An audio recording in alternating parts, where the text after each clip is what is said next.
So joining me now is a very talented young lady from Ballycastle, and a wee birdie tells me she's very good with the harp. And we're not talking about the alcohol here, of course, we're talking about the instrument.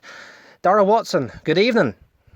Hello, how's it going, Nev? Not too bad, not too bad. Most people would pick up a guitar or a violin to maybe learn how to play or have a wee hobby, but you like to be a bit different. Tell us a wee bit about how you get into playing the harp then.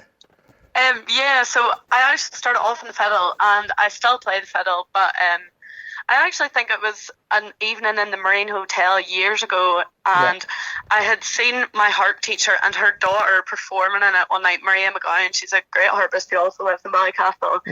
And just after seeing them two playing, I just went, yep, that is my instrument. Yeah. That is just class, and I fell in love with it then, and I'm lucky enough to have two very supportive parents, and my dad just went, right, do you know what, we'll try and pick you one up, see what we can get, and start on lessons, and that was just it. I've been playing it since, and yeah, I love it. Took off from there, so it has. Now, what's people's reactions whenever they see you playing a harp? Like, I imagine it's positive, like.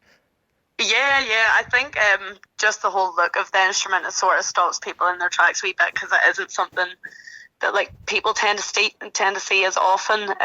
Like even like I've been busking here a couple of times this past week, and it definitely gets people stopping in the streets, and like they're sort of curious, you know. Yeah.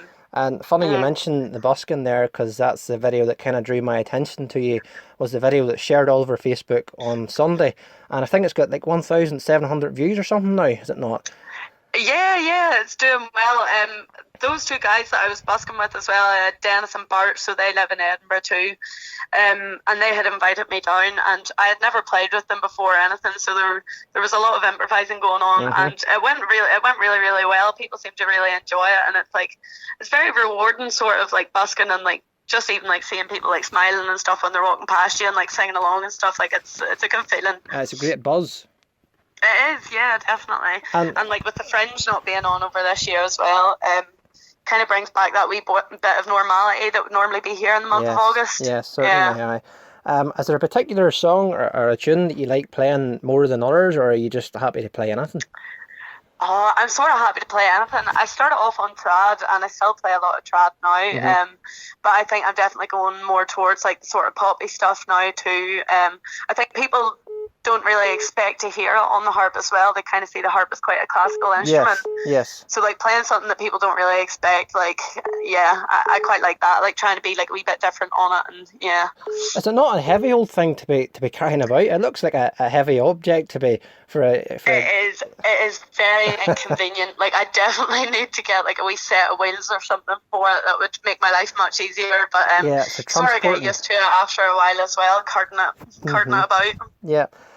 So you're currently living in Edinburgh, but you're from Ballycastle, of course. So I'm assuming you moved over to Edinburgh to study, or what's the reason behind that? Or? Yeah, I did. So I moved over last year at the start of the Fringe, and then worked at the Fringe, and I didn't really know what I was doing at that point actually. And then someone had recommended a course with Edinburgh College, a music course. So I started it, and I just loved it. It went really well. So this year I will be doing the first year of my degree. Very good. Still with the college, and yeah, Edinburgh's just a really cool place too. It's a good place to be playing music. Yeah. Plenty of people around and plenty of different talents as well. Yeah, exactly. So Dara, what's your long-term plan for playing the harp and stuff? I take it you do the odd wedding venue and stuff like that there. Yeah, the weddings are great. I really enjoy doing weddings and stuff as well. Obviously, with COVID happening at the minute, everything's a wee bit sort of funny with that too. But I'm looking forward to things getting back to normal and like getting booked in places again and stuff too. I think there will be a lot more like outdoors events now, because you're not even allowed music in the bars over here. Yes, that's correct. So really, I would be taking anything that's going at the minute just to like be able to get the opportunity to play again. It's makes you appreciate it much more when it's sort of not there, you know. And have you any big plans to showcase your talent a bit, on a bigger scale? Like, would you be interested in going to, say, a talent show like Britain's Got Talent, or is it something you're not really bothered about, or? Well, I mean, I definitely want to showcase my playing somewhere. I don't know. I don't know about Britain's Got Talent now, but any of those sort of platforms, like the likes of the Fringe or like festivals or like the Flagshole at home as well. Like they're all just great opportunities, and I intend to take it far. I'm not very good with plans. I sort of just take it as it comes. But like there's going to be, I've got a good feeling about the future, and I think there's going to be plenty of opportunities, and I'll be hunting them out and making sure that I'm ahead of the game and where I need to be at the right time. Well, that's rather positive, and that positive thinking does get you far in life, I think. I think so too. So Dara, if you were wanting to follow up on your music and keep in touch on what you're doing, have you got like a Facebook page or something? Yeah, so my Facebook page is Dara Watson Music, and then I have an Instagram page as well, which is the same, Dara Watson Music, and that's where like I post most of my videos and a lot of pop music, sort of like well-known songs, 90s dance music. I see. Really, whatever genre attracts my attention, I'll give it a go. So there's a good mixture of stuff on there. The 90s music there you mentioned, I'm a big fan of 90s trance stuff, and I did see a video on your Facebook. Yes. And definitely that has to be my favourite one now out of them all. Very, very well done indeed. Yeah, I think that one did attract a bit of attention. Nobody expected to hear that one because it's a bit of a mashup as well. Definitely not. No, I was shocked whenever I heard that too. And plus, you done a lovely rendition of Paradise as well from Coldplay. Yes, that's right, yeah. And, I enjoy doing them things a lot, and like I make my own arrangements for them all as well, which I also love doing too, like put my own twist on things. Yeah. Now, we did say at the start of the interview that you are from Ballycastle, so I assume your knowledge of the North Coast is pretty good?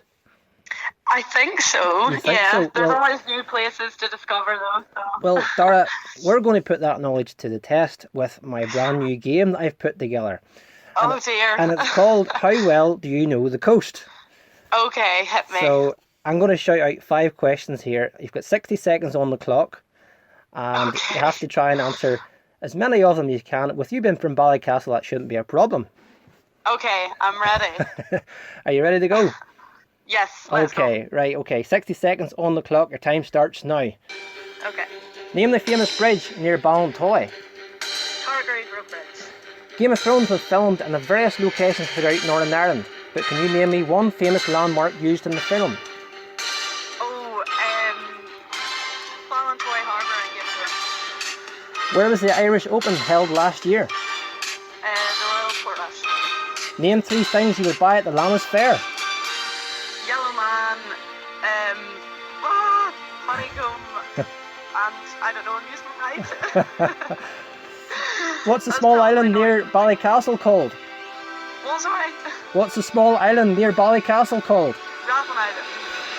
Oh, you just got in there and no more. Well done. I think we'll give you that last one as well. What did you say there? 3 things you could buy at the Lammas Fair? Honeycomb, Yellow Man. What else did you say? I said amusement rides, but that's dolls. I should have said dolls. So I didn't know you could buy amusement rides at the fair, but there we are.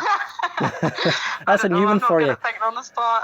And of course, with COVID, we sadly haven't got the Lammas Fair this year, but I know, unfortunately not. Hopefully this time next year it'll be all back to normal. It'll be back bigger and better, I'm sure. I hope so. Listen, Dara, thank you very much for speaking to me. Alright, thank you very much, Nev. And if you want to check out where Dara is and her current music or whatever, check out her Facebook page, Dara Watson Music, and she's Instagram page as well. I'm Nev Crawford.